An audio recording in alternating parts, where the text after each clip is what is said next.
Hello everyone, welcome back to my YouTube channel. আমার গলাটা একটু এক্সকিউজ করো, কারণ আমার গলাটা ভেঙে গেছে। তো এদিন আমরা সকালবেলা উঠে যাচ্ছি পিকনিকে। তো বাবারা যে ট্রেনে যায় সেই ট্রেনে সবাই মিলে পিকনিকটা অ্যারেঞ্জ করেছে। আমাদের একটা গাড়ি বুক করা হয়েছিল, সেটাতে আমরা সবাই মিলে যাচ্ছিলাম। পিকনিক স্পটটা তো সুন্দর, বাট আশেপাশে এত এত পিকনিক হচ্ছিল না, আর চারিদিকে গান বাজছিল, ভাইবসটা অতটাও ভালো লাগছিল না। তো আমরা আশেপাশে একটু ঘুরে ঘুরে দেখছিলাম কি আছে।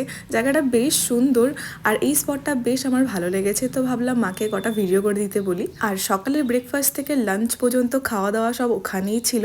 আর খাওয়া দাওয়া মানে মনে হচ্ছে বিয়ে বাড়ি ফেল, এত খাওয়া ছিল। আজকের পিকনিকে কি কি মেনু ছিল সেটা নিয়ে অলরেডি আমি একটা ভিডিও পোস্ট করেছি, তোমরা যদি না দেখে থাকো তো অবশ্যই চেক করে নিও। সকালের ব্রেকফাস্টের পর ভাজা হচ্ছে ফিশ কাটলেট, আর এটা খেতে না দারুণ হয়েছিল। আর এখানে আমুদি মাছ ভাজাও করেছিল, যেটা আমি ফার্স্ট টাইম ট্রাই করলাম, আর বেশ ভালো ছিল। তারপর পাশেই একটা পার্ক ছিল, আর এই পার্কটার মধ্যে না কমলা লেবু গাছ ছিল, একদম ছোট ছোট।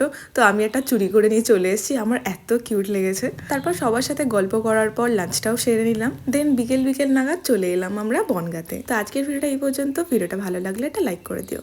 বাই।